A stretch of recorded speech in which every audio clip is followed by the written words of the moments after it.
Rekam. Ya, Assalamualaikum warahmatullahi wabarakatuh. Salam. Pada pagi ini kita akan mendengarkan teknik operasi tentang parotidektomi yang dibawakan oleh Muhammad Ihsan.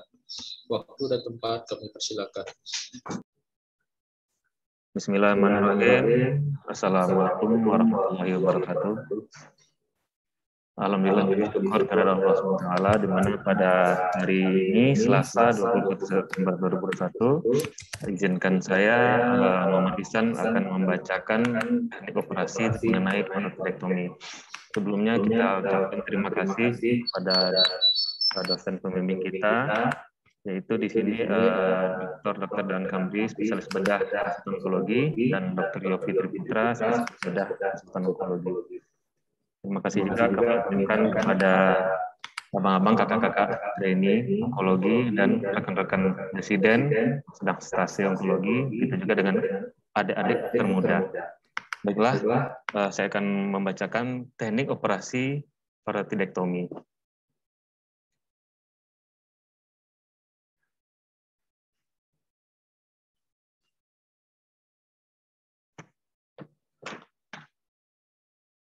Dari anatomi untuk kelenjar liur atau salivarius itu dia terbagi atas dua, ada kelenjar salivarius yang mayor dan ada kelenjar salivarius yang minor. Sebagaimana yang kita ketahui, kalau kelenjar salivarius mayor itu ada tiga. Yang pertama glandula parotidis kiri dan kanan. Pada gambar itu kita bisa lihat di lokasinya paling belakang atau di preaurikular. Sedangkan glandula submandibularis kiri dan kanan itu tepat di depan dari glandula parotidis tersebut. Sedangkan ada glandula sublingualis kiri dan kanan. Itu lokasinya di atas dari glandula submandibularis. Kemudian untuk kelenjar salivarius yang minor itu tersebar di seluruh mukosa pada rongga mulut, hidung, faring, laring, dan di sinus paranasal. Kembali dari anatominya, kelenjar parotidis itu terbagi atas dua lobus. Yang pertama yaitu lobus superficial, yang kedua yaitu lobus profundal, di mana rata-rata beratnya yaitu sekitar 15-30 gram. Untuk batas-batas dari kelenjar parotidis itu, pada sisi anterior dari kelenjar parotidis, kita bisa lihat yang berwarna merah pada gambar, yaitu ada musculus masseter. Itu berbatas anteriornya dari kelenjar parotidis. Sedangkan dan juga ada ramus mandibula pada anterior dari kelenjar parotidis. Sedangkan pada posterior dari kelenjar parotidis itu kita bisa lihat yang berwarna biru itu ada musculus sternomastoideus dan juga di belakangnya ada processus mastoideus. Itu untuk yang posterior dari kelenjar parotidis. Sedangkan untuk dari inferior dari kelenjar parotidis kita bisa melihat ada musculus sternomastoideus itu anteriornya atau superior dari musculus sternomastoideus itu batas inferior dari kelenjar parotidis. Dan juga pada posterior belly musculus digastricus. Ini pada gambar kita bisa lihat posterior musculus belly digastricus itu terdapat pada sisi inferior dari kelenjar parotidis. Sedangkan untuk superior dari kelenjar parotidis itu berbatasan dengan canalis acousticus externus dan juga berbatasan dengan temporomandibular joint. Sedangkan untuk sisi medial dia sama dengan untuk sisi lateral itu terdapat investing layer deep cervical fascia, itu bagian terluar dari kelenjar parotidis yang sisi dalamnya itu ada processus styloideus yang berwarna kuning, di sini kita bisa lihat, sedangkan di dalamnya juga ada vena jugularis interna, arteri cortex interna, dan ada dinding dari faring. Itu untuk sisi medial dari kelenjar parotidis. Sedangkan untuk sisi lateral dari kelenjar parotidis, ada investing layer deep cervical fascia, ada kulit, dan ada plastisma untuk bagian luarnya. Untuk pensarafan, jadi nervus facialis itu terletak di antara lobus superficial dan lobus profunda. Jadi dia berada di tengah-tengah dari kelenjar parotidis. Jadi bagian utama dari nervus facialis ini masuk ke dalam permukaan posterior dari kelenjar parotis. Masuknya itu melalui foramen stylomastoideus. Jadi dia terletak di pertengahan antara angulus mandibula dan bagian kartilago dari canalis auricula. Jadi sekitar 1 cm setelah memasuki parotis, nervus ini bercabang menjadi 5 cabang. Yang paling atas, cabang yang pertama, itu adalah cabang temporal.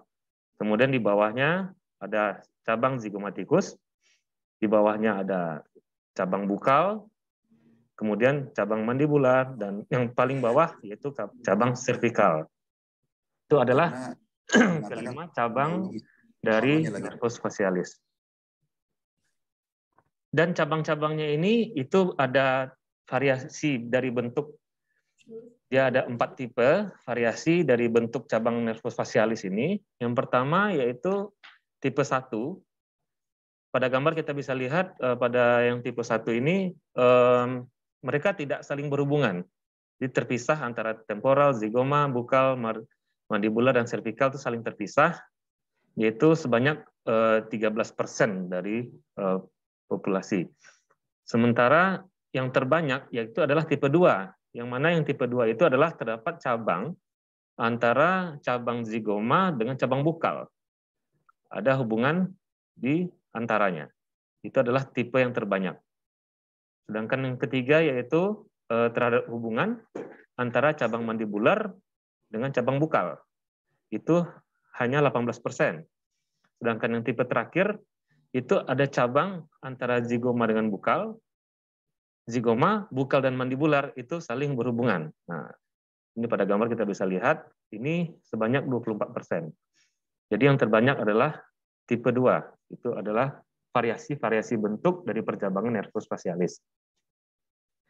Sedangkan untuk pembuluh darah, yang dari kranial ke kaudal, itu vena temporalis superficial, masuk ke dalam permukaan dari superior dari kelenjar parotis, itu menerima pendarahan dari vena temporalis media, bergabung menjadi satu, menjadi vena retromandibular, atau vena facialis posterior. Kemudian vena retromandibular ini kembali bercabang, yang mana yang bagian belakangnya atau posterior itu bergabung dengan vena auricularis posterior, itu membentuk menjadi vena jugular externa. Sedangkan untuk yang sisi anteriornya, dia bergabung dengan vena facialis communis. Itu untuk sisi dari anteriornya. Sedangkan yang dari arteri, itu dari kaudal ke kranial, itu arteri carotis externa masuk ke permukaan dari inferior dari kelenjar parotis itu, kemudian terbagi menjadi 2, ada yang cabang ke arteri maxillaris, ada yang menjadi yang ke superiornya menjadi arteri temporalis superficialis, dan juga bercabang yang sejajar dengan ductus parotis, itu adalah arteri facial transverse. Ini adalah gambaran secara umum di mana urutan yang paling terluar yaitu nervus facialis, di bawahnya ada venanya, di bawahnya lagi ada arteri. Ini gambaran secara umum vena, arteri, dan nervus. Kemudian kita masuk mengenai parotidektomi. Jadi pilihan operasi parotidektomi ini ada 4 macam. Yang pertama yaitu parotidektomi superficial, yaitu prosedur pengangkatan keseluruhan dari lobus yang superficial dengan melakukan preservasi nervus facialis. Sedangkan untuk yang parotidektomi total, yaitu prosedur pengangkatan lobus superficial dan lobus profundal, tetap dengan mempreservasi nervus facialis. Berbeda dengan parotidektomi radikal, yaitu lobus superficial dan lobus profundalnya diangkat, dengan disertai pengangkatan nervus facialis yang terlibat oleh tumor.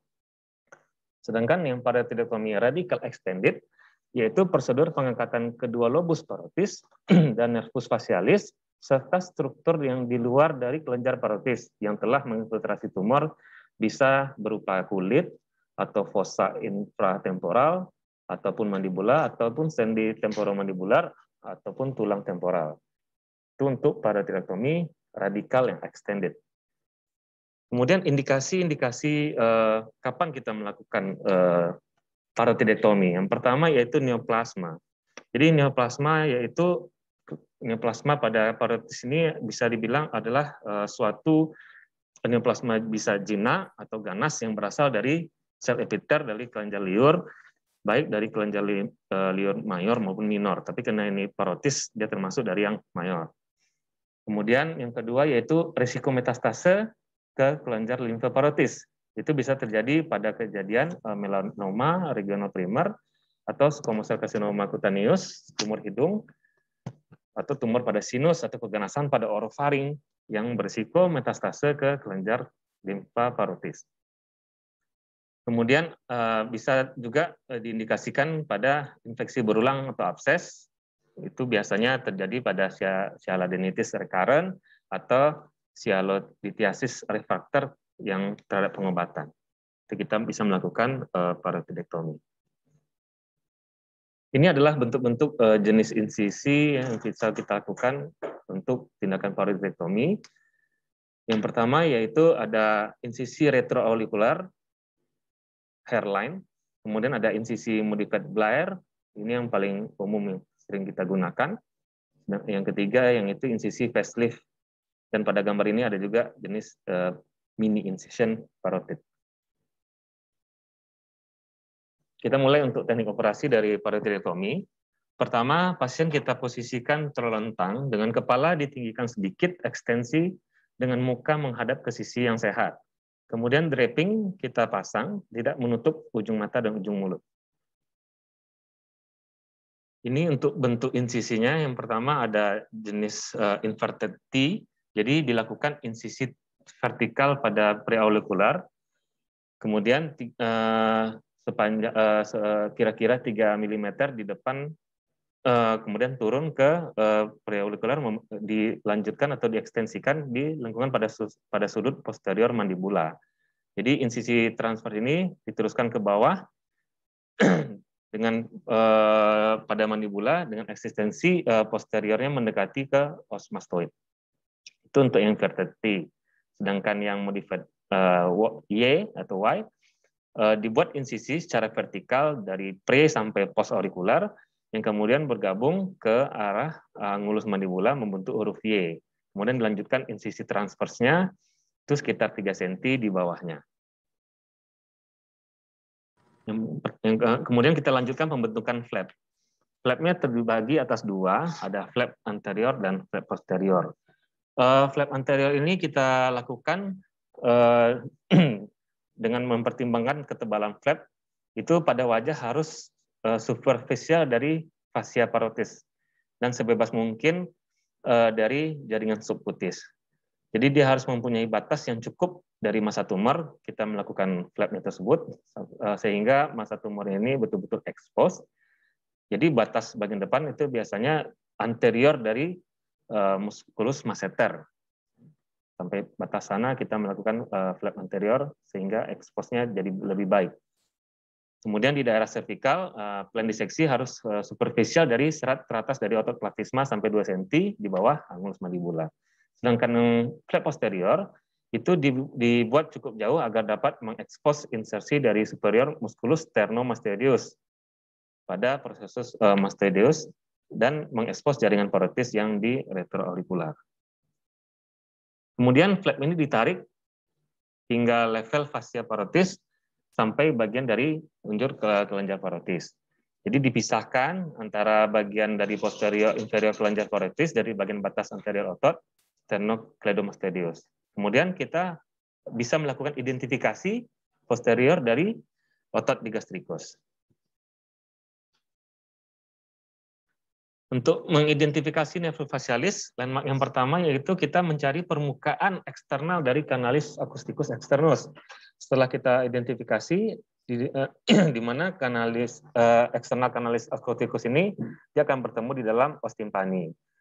Kemudian setelah kita menemukan itu, kita lakukan diseksi dari jaringan parotis ini mulai dari sisi anteriornya, dari kanalis acousticus externus tadi, kita lakukan diseksi. Setelah dilakukan diseksi, diretraksi bagian anterior tersebut sampai posterior dari musculus belli gastricus itu akan tampak atau betul-betul ekspos terlihat.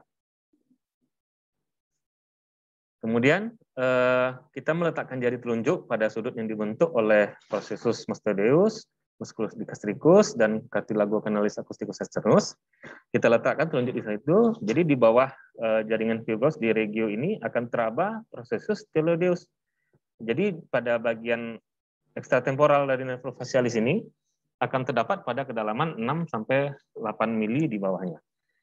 Jadi diseksi di daerah ini akan memperlihatkan dari awal dari nervus facialis, kemudian akan tampak juga arteri stylomastoideus yang superficial, di mana letaknya itu sejajar pada nervus facialis. Jadi sekitar 1 cm dari foramen ini, nervus facialis akan terlihat semakin jelas. Jadi diseksi ke anterior akan menampakkan cabang-cabang berikutnya dari nervus facialis tersebut. Jadi untuk penanda dari nervus facialis ini, yang pertama yaitu tepi anterior dari musculus sternocleidomastoideus. Kemudian kita juga bisa mencari di sekitar cartilage dari tragus. Kemudian posisinya juga bisa kita cari di posterior dari belli musculus gastricus. Atau setelah kita menemukan vena facialis posterior, kita juga bisa mengidentifikasi di mana posisi dari nervus facialis.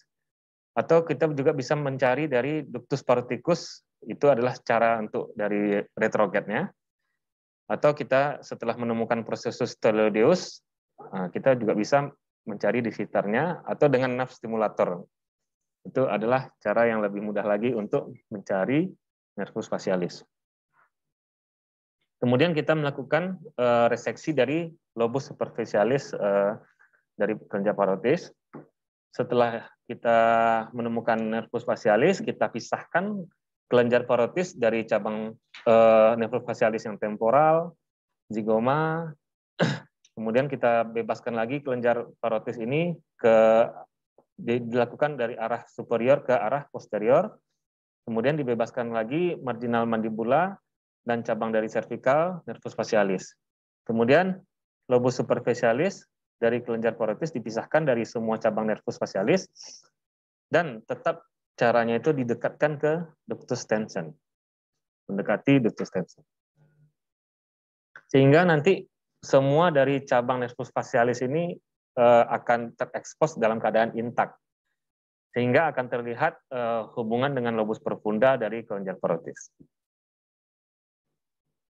Kemudian kita rawat pendarahan dan tutup buka operasi, pasang drain di bawah insisi, jahit platisma, dan lemak subkutis dengan benang long observable 3.0, jahit kulit dengan observable 4.0. Untuk perawatan postoperatif, drain kita pertahankan kurang lebih 3-4 hari.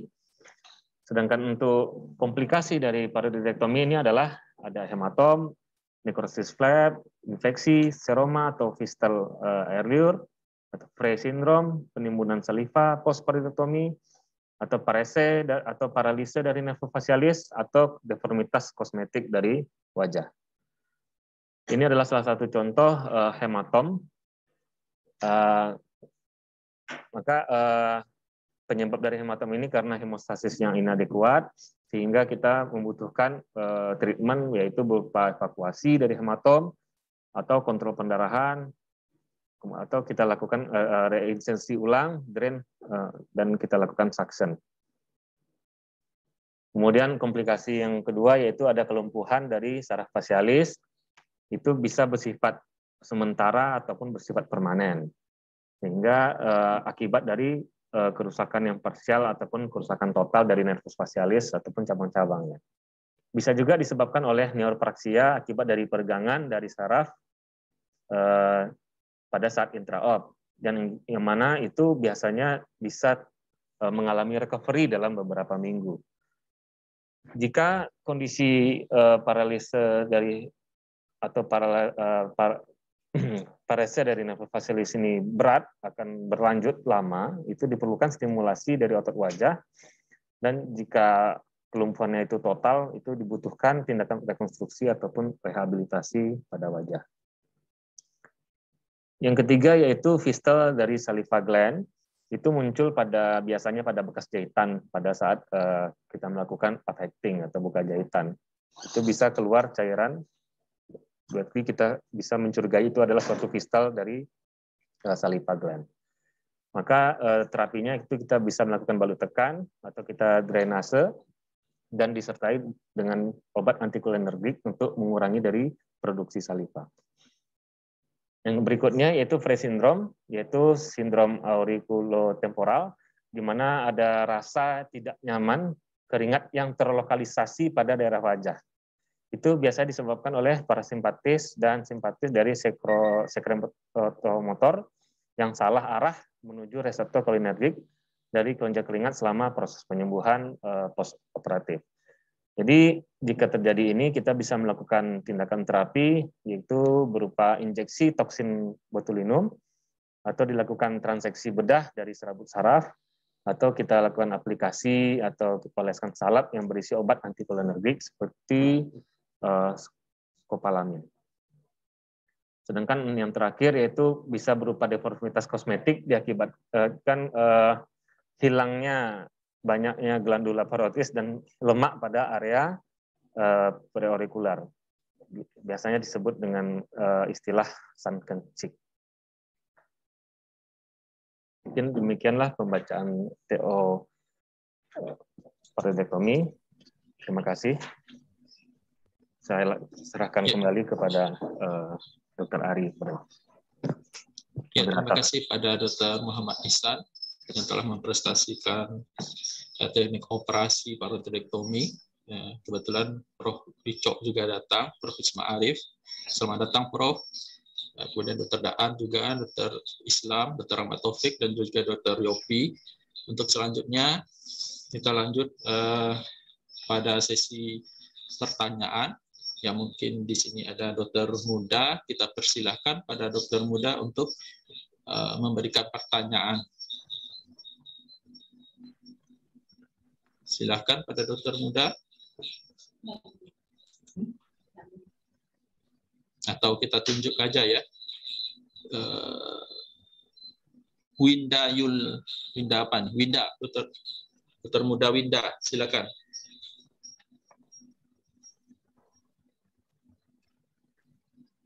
Dokter Winda.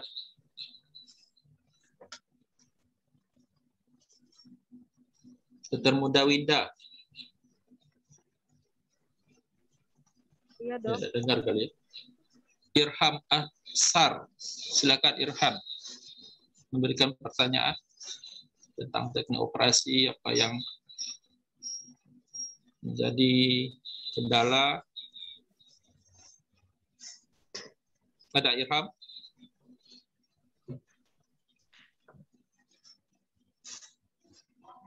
Bisa didengar Irham? Host itu, Dok. Mohon izin, Dok. Host, Dok. Oh, host ya? Iya, Dok. Oh, sorry. Siapa lagi ini? Arifa, ada Arifa? Ada, Dok. Ya, silakan, ada yang mau ditanyakan? Baiklah, Dok. Mungkin izin bertanya. Jadi di sini Arifah masih belum paham atau belum mengerti. Tadi ada yang mengatakan mungkin flap anterior dan posterior untuk mengekspos, sedangkan yang Arifah paham itu flap itu pencangkokan jaringan kulit. Jadi mungkin bagaimana pemahamannya yang sebenarnya. Mungkin di situ Arifah belum mengertinya, Dok. Mungkin itu pertanyaannya juga, Dok. Terima kasih sebelumnya. Ya, silakan. Isa. Baiklah, terima kasih pada Dokter Muda Arifah. Mungkin maksud dari flap yang secara umum yang Arifah pahami adalah suatu teknik untuk salah satu penutupan luka, yaitu pencakokan gitu, mungkin maksud dari Arifah ya. Sedangkan untuk pada teknik operasi pada parodektomi ini dilakukan insisi Dan kemudian dilanjutkan dengan pembentukan flap. Maksud flap itu adalah membuat suatu teknik operasi kita lakukan insisi yang superficial dari sisi kutis subkutis dengan tujuan mengekspos atau untuk memperlihatkan kelenjar parotis ini supaya nampak secara utuh sehingga memudahkan kita untuk mengangkat dari kelenjar parotis tersebut. Jadi kita lakukan teknik flap ya. Dengan teknik flap ini dengan insisi melakukan insisi pada superficial dari jaringan subkutis. Lihatkan gambarnya Ihsan, ini ada tadi Ihsan. Oh ya, gambarnya. Lihatkan gambarnya biar lebih ngerti adanya dan mudah. Nah, yang ini. Ini adalah suatu teknik pembuatan flap, di mana kita melakukan insisi pada subkutis pada sisi terluar dari kelenjar parotis, sehingga memudahkan kita untuk mengekspos dari kelenjar parotis tersebut dan untuk memperlihatkan nervus facialisnya gitu. Jadi nervus facialisnya ini kan cabangnya ada 5. Jadi, supaya kita betul-betul bisa melihat dan menyelamatkan dari nervus supaya tidak cedera pada saat intraoperatif, maka kita lakukan flap ke anterior dan flap ke posterior. Jadi ini namanya suatu teknik operasi yang kita lakukan pada saat intraop. Nah, mungkin itu maksud dari flap pada teknik operasi parotirektomi. Ya, cukup jelas ya. Pak ya. Selanjutnya mungkin pada dokter muda lain, silakan. Kalau enggak kita tunjuk. Ya, Ririn, silakan Ririn.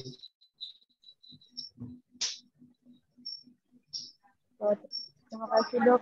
Mungkin Ririn di sini ingin bertanya. Tadi kan untuk pilihan dari parasitektomi ini ada yang superficial, total, kemudian parsial dan radikal extended. Mungkin untuk kapan dipilih masing-masing parasitektomi itu kapan sudah?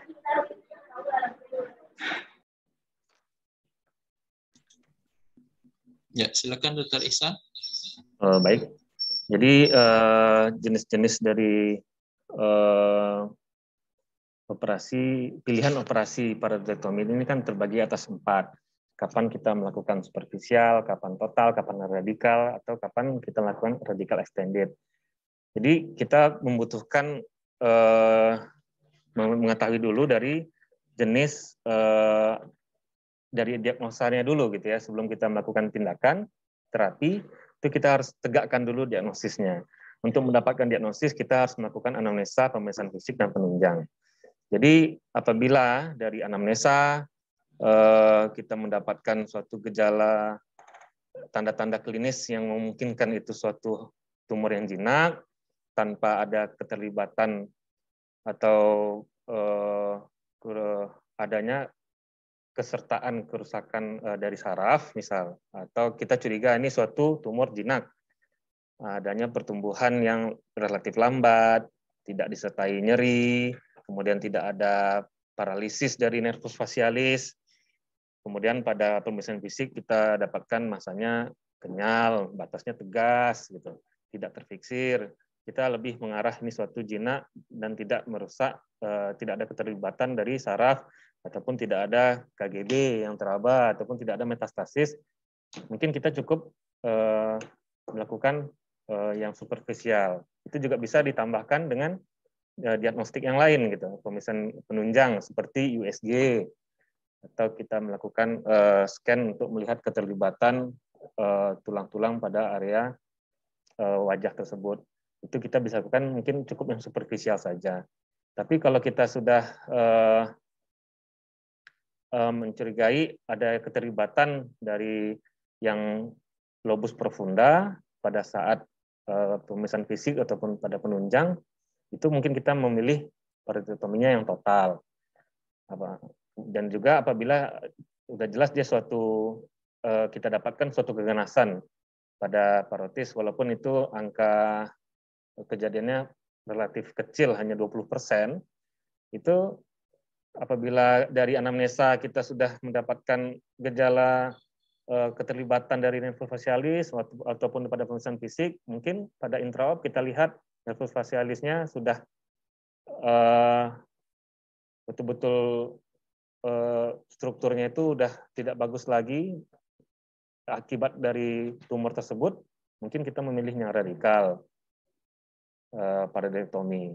Begitu juga yang extended. Kalau yang extended mungkin kita pilih apabila sudah terlibat pada area-area yang di luar tumor seperti kulit yang sudah kena, atau pada fossa infratemporalnya atau pada mandibula sudah kena, itu kita juga mungkin betul melakukan parodektomi yang radikal extended gitu. Jadi seonkologis mungkin, walaupun kita tidak akan kesulitan untuk melakukan tindakan parodektomi radikal extended ini, karena harus melibatkan struktur-struktur di luar dari kelenjar parotis tersebut. Gitu. Mungkin itu penjelasan dari saya. Ya, terima kasih Dr. Ihsan. Selanjutnya masih ada dari dokter muda.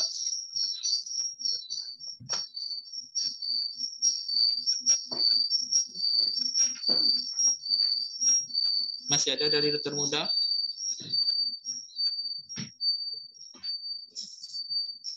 Ya, mungkin kita lanjut ke residen. Ya, pada residen kita silakan.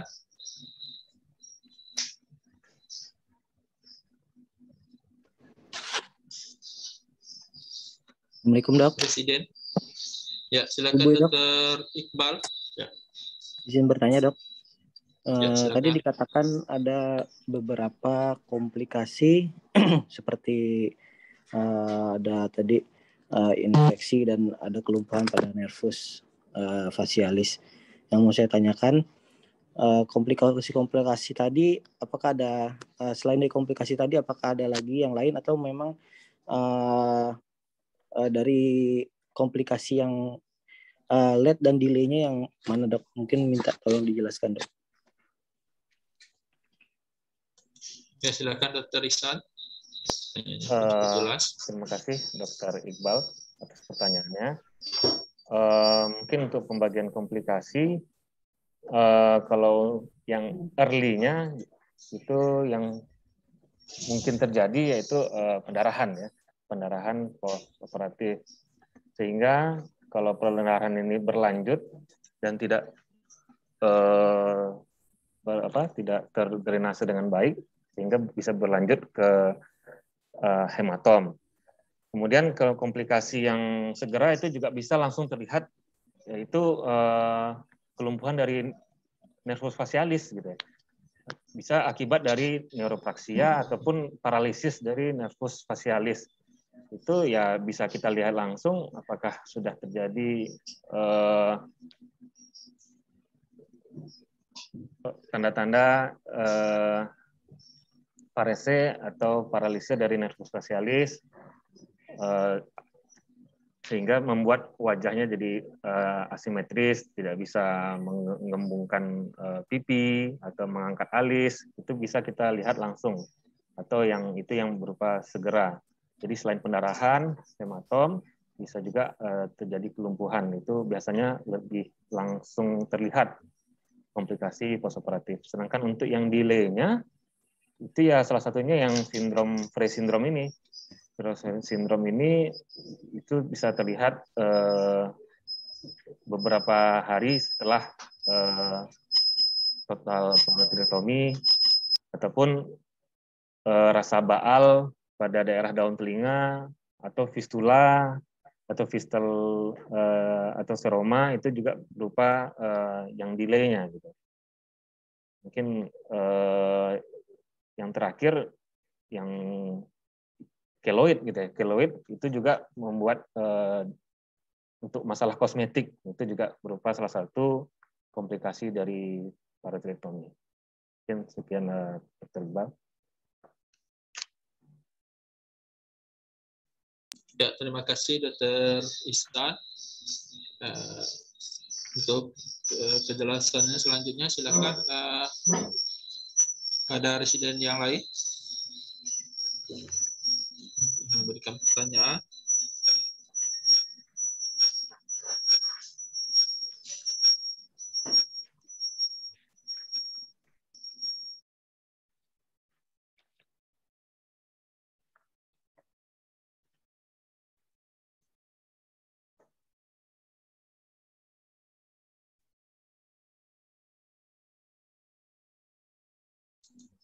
Silakan residen yang lain.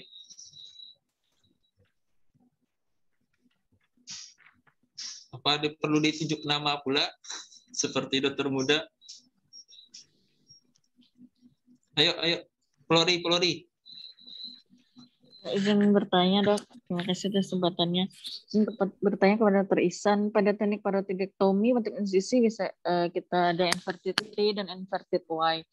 Itu sebaiknya kapan kita memilih insisi inverted T dan kapan kita bisa memilih inverted Y? Apa ada kelebihan dan Ya, silakan Dr. Ihsan, pemilihan teknik insisi. Ini apa kelebihan dan kekurangan? Silakan Dr. Ihsan. Kepada Dr. Flori atas pertanyaannya. Untuk bentuk insisi yang di sini kan ada yang inverted T, ada yang modified Y. Sebenarnya untuk pemilihan insisi ini tergantung dan pertama dari masanya.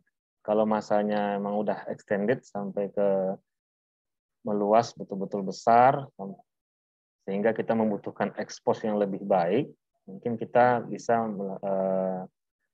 dengan yang modified Y incision. Itu kan tergantung dari operator saja sebenarnya. Di mana yang memudahkan operator untuk benar-benar mengekspos dari seluruh dari kelenjar porotis dan memudahkan operator untuk apakah kita akan melakukan tindakan yang extended misalnya. Kalau yang extended itu otomatis apakah terlibat dari mandibula misalnya kan, supaya mandibulanya lebih ekspos, mungkin kita lebih memilih salah satu dari bentuk insisinya ini. Jadi kita pikirkan dulu apa yang akan kita kerjakan, apakah ini total, apakah ini superficial saja, atau yang extended, sehingga kita mencari bentuk insisi yang memudahkan operator untuk mengekspos apa-apa saja yang akan kita lakukan atau pengangkatan pada operasi ini. Mungkin seperti itu jawabannya, Dr. Flori. Ya, terima kasih Dr. Ihsan. Selanjutnya pada residen lain satu lagi pertanyaan mungkin ya. Silakan. Assalamualaikum dok. Ya, silakan Eko. Dok, saya ingin bertanya kepada presentan. Jika pada saat dilakukan tindakan operasi di intraoperatif kita temukan massa tumor itu yang kita tidak yakin itu semuanya bebas atau meninggalkan jaringan sisa. Apakah kita lanjutkan dengan radikal atau extended atau kita pilih adjuvan yang lain kepada presentan mohon pendapat. Silakan Ihsan. Ya, terima kasih Dr. Eko izin untuk menjawab. Jadi pada saat intraop apabila kita mendapatkan kemungkinan bahwasannya ini nggak mungkin diangkat, mungkin seperti itu ya Dr. Eko, kita lebih memilih mungkin untuk seminimal mungkin sebanyak apa yang bisa kita angkat dari kelenjar porotis tersebut dengan kalau sebisa mungkin menyelamatkan dari nervus facialis ini. Jadi apabila terlalu banyak nervus facialis yang terlibat sehingga mengkhawatirkan kita komplikasi pada pasien tersebut, mungkin kita bisa melakukan terapi adjuvan pada pasien ini. Jadi salah satu kapan kita melakukan terapi adjuvan untuk pasien-pasien dengan tiroid itu bisa saja pada pasien-pasien yang kita yakin pada post-op ini adanya residu, sisa-sisa dari masa yang tertinggal. Itu kita bisa lanjutkan untuk terapi adjuvan berupa radioterapi. Walaupun sebenarnya untuk keganasan pada parotis ini dia tidak terlalu kemosensitif dan tidak radiosensitif. Itu mungkin salah satu solusinya pada saat interop apabila kita menemukan hal seperti itu, Dr. Eko. Ya, terima kasih Dr. Ihsan. Ya, mungkin ya hal ini harusnya tidak terjadi. Kenapa? Karena itu pre-assessment kita harus lengkapi dulu semua pemeriksaan-pemeriksaan sehingga saat intraoperasi apa yang kita rencanakan kerjakan itu sesuai dengan yang apa kita lakukan. Tapi hal ini seandainya tidak terjadi, berarti kita sudah menyalahi dari pre-assessment sebelum tindakan operasi. Tapi kalau itu terjadi ya mungkin yang seperti Dr. Ihsan umumkan tadi ya, Dr. Eko ya. Ya, selanjutnya mengingat jam kita mungkin masuk aja ke Q&A. Silakan Dr. Zaki memberikan pertanyaan. Assalamualaikum warahmatullahi wabarakatuh. Terima kasih Dr. Ari. Izin bertanya kepada Dr. Ihsan. Mungkin dalam suatu kasus kita menemukan tumor bagian superficial parotis yang besar, mungkin yang Dr. Ihsan sudah sebutkan yang marker-marker dari untuk mengidentifikasi nervus facialisnya agak kesulitan secara anterograde. Apakah menurut Dr. Ihsan kita bisa melakukan dari retrograde dan apa markernya? Terima kasih. Ya, teknik pendekatan ke nervus facialis, Dr. Ihsan, ada yang retrograde.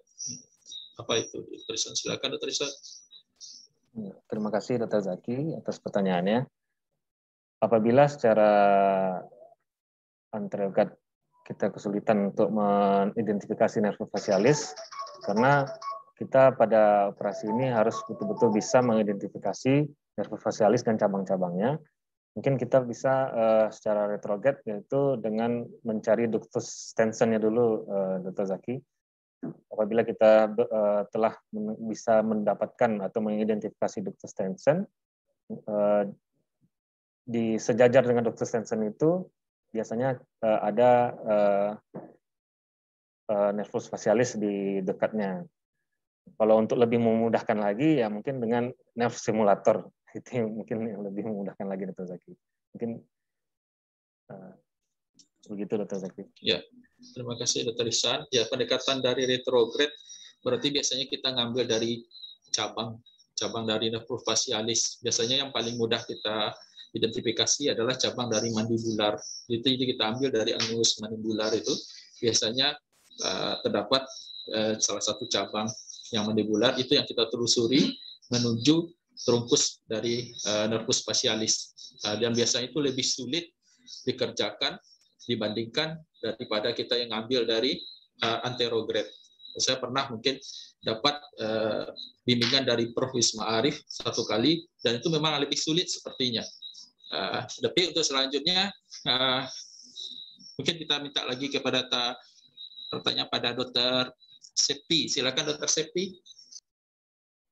Terima kasih Dr. Ari. Saya izin bertanya kepada Dr. Ihsan, bagaimana teknik operasi untuk mengurangi risiko untuk mengurangi cedera nervus 7 pada saat kita melakukan operasi parotidektomi. Terima kasih. Ya, silakan Dr. Ihsan. Ini apa marker kita untuk mendapatkan nervus 7 ini? Kalau tidak salah ada berapa markernya ini. Silakan Dr. Ihsan.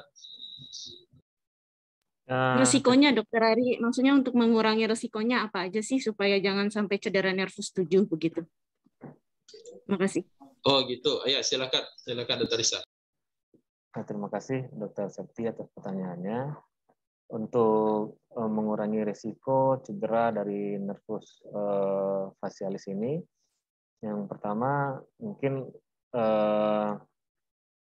dari pilihan insisinya, bagaimana insisi yang betul-betul bisa mengekspos seluruh dari kelenjar parotis yang akan kita angkat, dan mana jenis insisi yang betul-betul bisa memudahkan kita ekspos seluruh dari cabang nervus facialis. Pertama dari insisi, kemudian kedua supaya tidak terjadi komplikasi kerusakan dari nervus facialis. Yang pertama mungkin mencari batasnya dulu gitu, dari tepi anterior dari musculus sternocleidomastoideus. Dari sana kita mulai mencari nervus facialis, atau dari processus styloideus, itu di bagian anteriornya itu bisa terdapat nervus facialis juga. Jadi dari sana kita mulai menelusuri cabang utama dari nervus facialis, kemudian kita terus ke arah anterior mencari ke 5 cabangnya.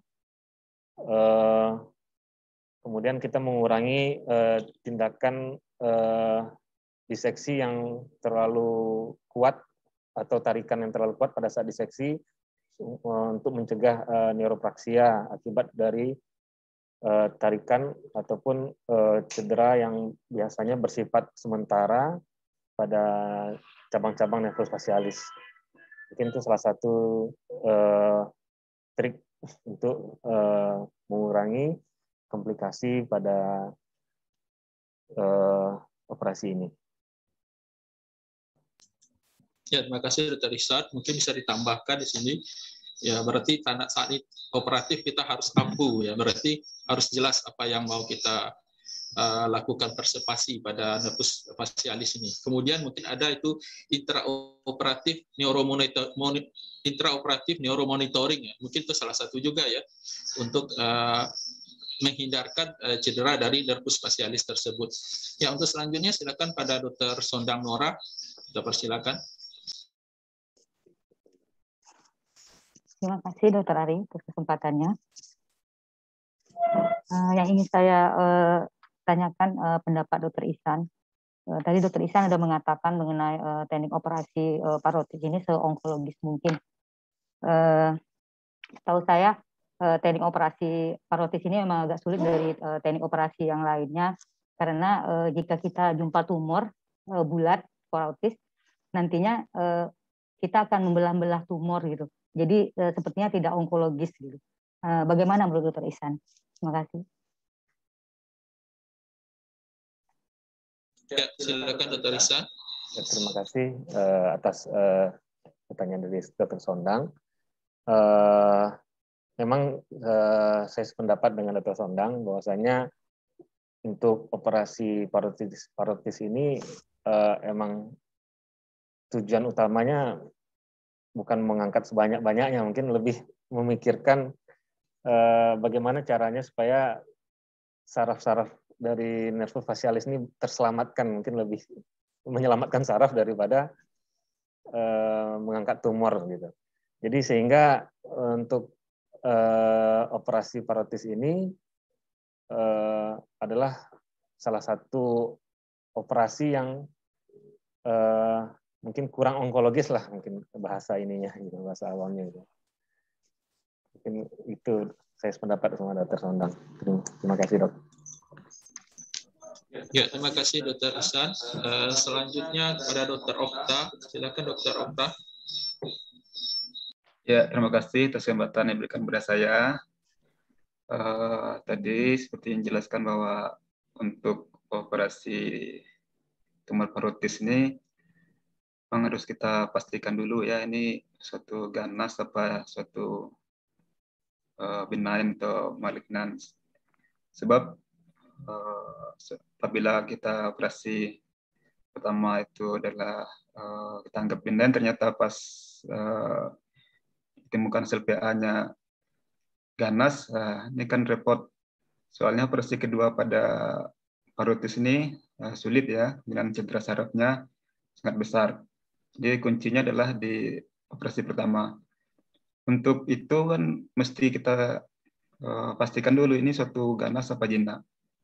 salah satu modal kita adalah biasanya pada tumor-tumor lain kita gunakan biopsi jarum halus. Bagaimana pendapat Ihsan tentang penggunaan biopsi jarum halus atau FNAB pada tumor-tumor parotis? Terima kasih. Ya, silakan Dr. Ihsan. Ini mungkin pertanyaan jebakan Dr. Ihsan ya. Ya, silakan. Saya izin menjawab, Dr. Okta. Untuk pemeriksaan patologi pada pasien parotis,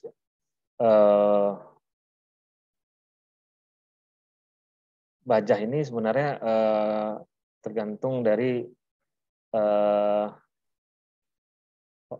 apa maksudnya? Tergantung dari orang yang mengerjakan bajahnya gitu ya.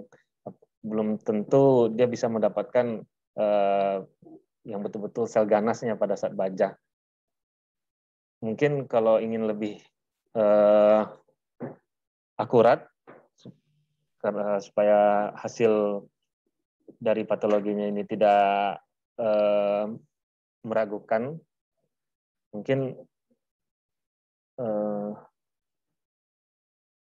bisa dipilih core biopsi kali ya, supaya lebih tepat. Tapi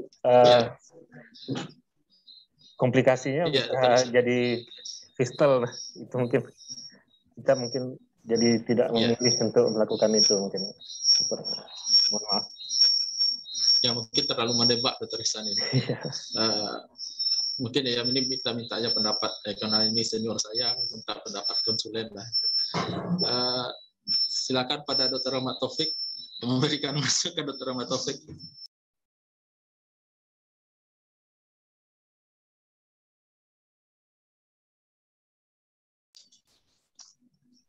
Ya, terima kasih Dr. Ari. Ini karena waktu juga terbatas juga. Sehubungan dengan pertanyaan dokter tadi, saya menanya dulu ke Ihsan, apakah pada parotis kita lazim kita lakukan biopsi insisi, Ihsan? Untuk menentukan histopatologi pre-op-nya?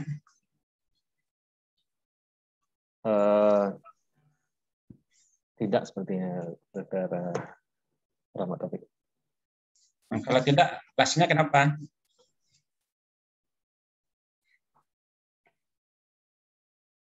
Mungkin komplikasi kalau dilakukan biopsi yang dikhawatirkan, Dok. Ya, jadi untuk menentukan histopatologi pada kelenjar parotis ini, memang kalau biopsi insisi itu tidak lazim kita lakukan karena itu nanti akan ditakutkan mencedari dari nervus facialis.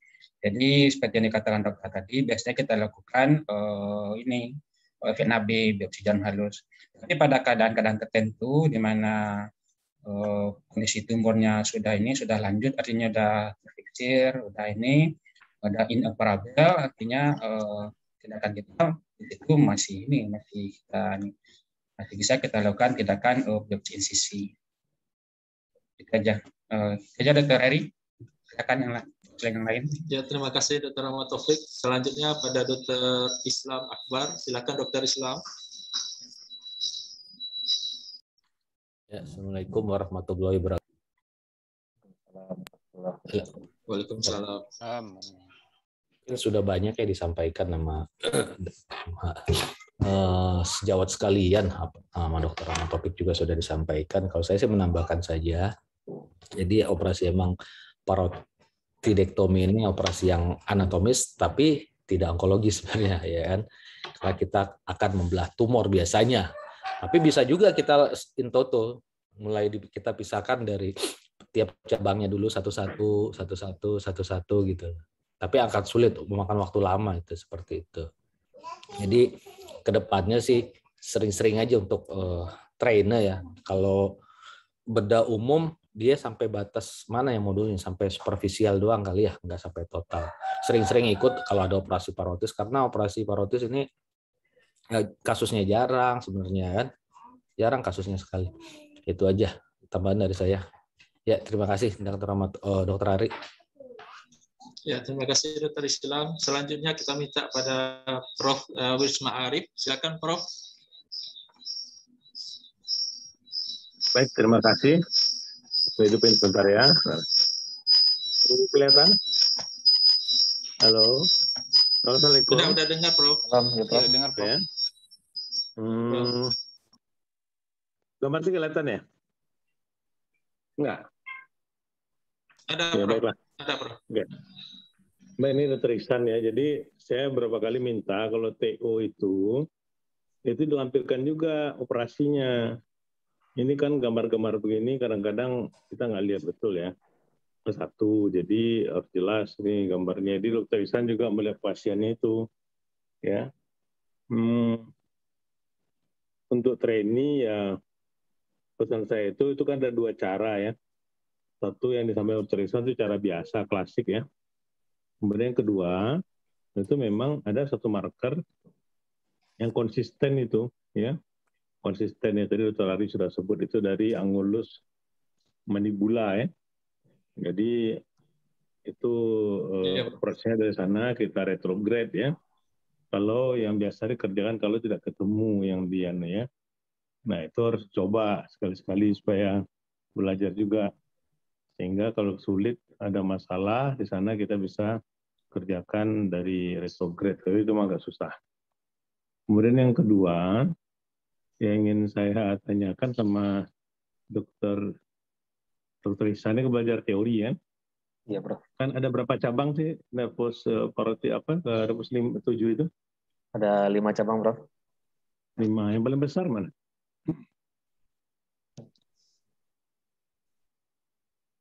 Nah, kamu katanya belajar. Yang paling besar mana? Ini mau belajar ada pal-pal aja nggak ada gambarnya. Nah, training aja ceritanya. Sondang mana sondang? Mana paling besar son? Sondang dari 5 itu mana paling besar? Bukalis, Prof. Bukalis dari nervus bukal ya. Ya itu dia yang paling mudah itu bukal. Jadi fungsinya itu ya sebagian pada otot bibir ya, ujungnya ya, kemudian juga ke pipi ya. Kalau bukalnya kena ya harusnya kebangetan tuh orang karena dia paling besar ya. Jarang kena. Tuh kalau itu kena biasanya pipinya kempot ya. Bibirnya normal, pipinya kempot ya. Susah dia ini ya. Jadi belum besar itu bukal ya. Nah jadi itu dilihat, dicari ya satu ya. Nah tekniknya betul tadi pakai ini ya, pakai nurse stimulator. Tapi saya merasa dengan masalah bukan mencari sarafnya saja ya. Membebaskan juga masalah. Membebaskan juga masalah ya. Ini harus latihan ya. Sekira nanti coba buka flapnya kalau ketemu pasien ya nanti dengan training. Saya kira begitu saja, cuma satu nih yang penting nih buat ini kalau ketemu nih dokter bedomu sering ngerjain, kemudian komplikasi baru dikirim. Nah ini apa komplikasinya kalau pasien paresen nerve 7 itu? Jelas porotis menimbulkan komplikasi nerve 7 paresen. Nah komplikasi paresen nerve 7 itu apa? Coba Rahmat Taufik apa tuh? Ihsan, sorry kalau Rahmat Taufik lah, karena itu Pak RT ya. Ya, Prof. Ihsan, San. Komplikasi dari apabila terjadi paresen nerve 7. Ya. Seperti pasien parese pada nervus facialis, maka mukanya asimetris. Asimetris wajah ya, Prof. Asimetris, kosmetik, 1, 2 apa?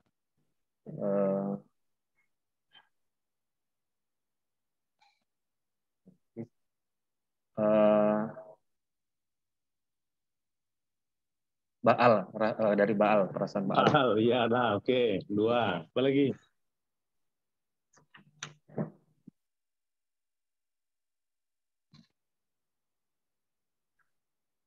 Jangan nih, makanya kita harus bisa menangkap pasien apa nanti kan. Apalagi ke Baal. Matanya gimana matanya? Matanya akan sulit menutup, Prof. Apa namanya itu?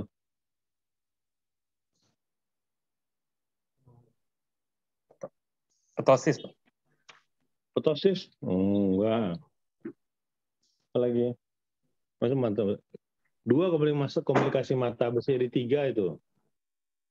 Ya, komunikasi mata bisa 2 atau 3 itu. Nggak bisa Satu mengangkat apa? alis. Nggak bisa mengangkat alis, Prof. Mata terbuka. Akibatnya apa? Timbul keratitis, ya kan? Iya, Prof. Nah, kedua, mana lagi cabangnya? Satu lagi ke glandula lakrimal, kan? Timbul lagoptalmus, ya kan? Air matanya terus keluar itu, ya. Kemudian apa lagi? Pada mulut apa? Bibirnya jatuh, Pak. Iya, itu masalahnya jatuh itu apa? Kosmetiknya. Ya udah, tadi udah nomor 1. Apa lagi di bawahnya? Bicara terganggu nggak bicaranya?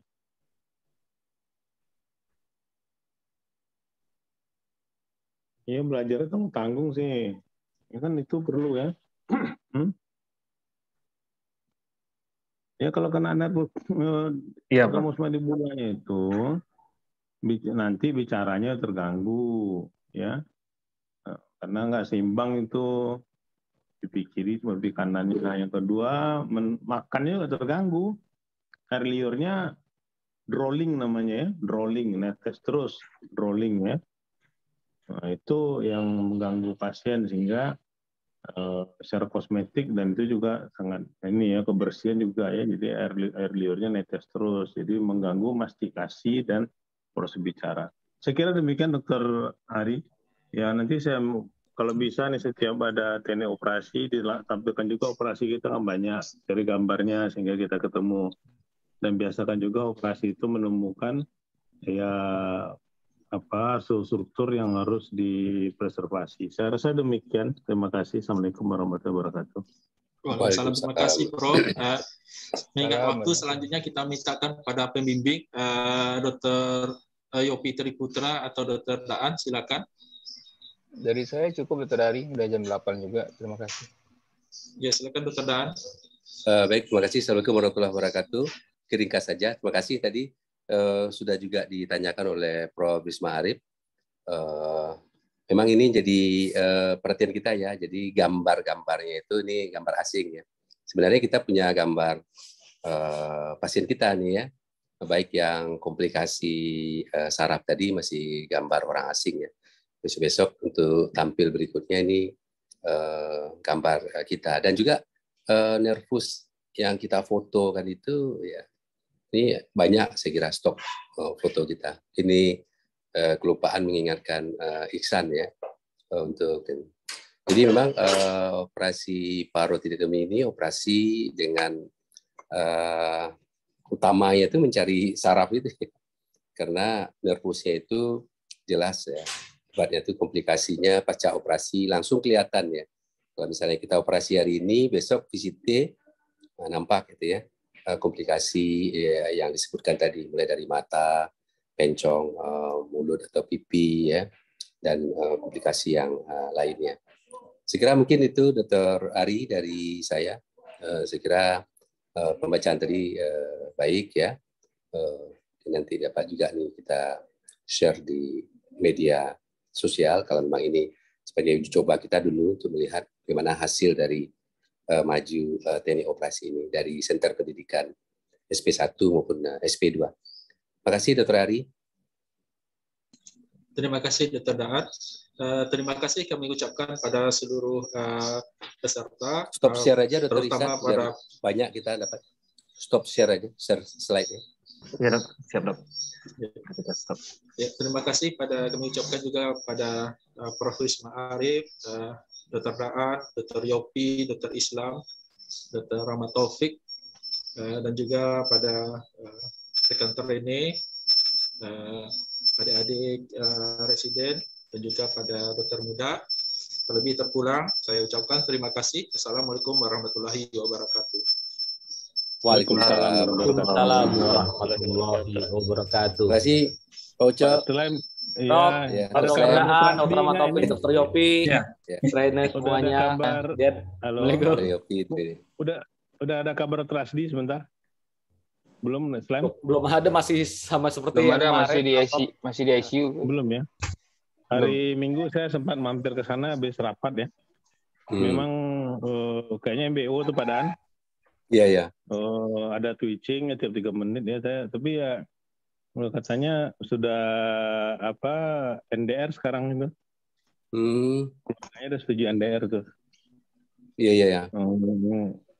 Nggak tahu lah gimana ya.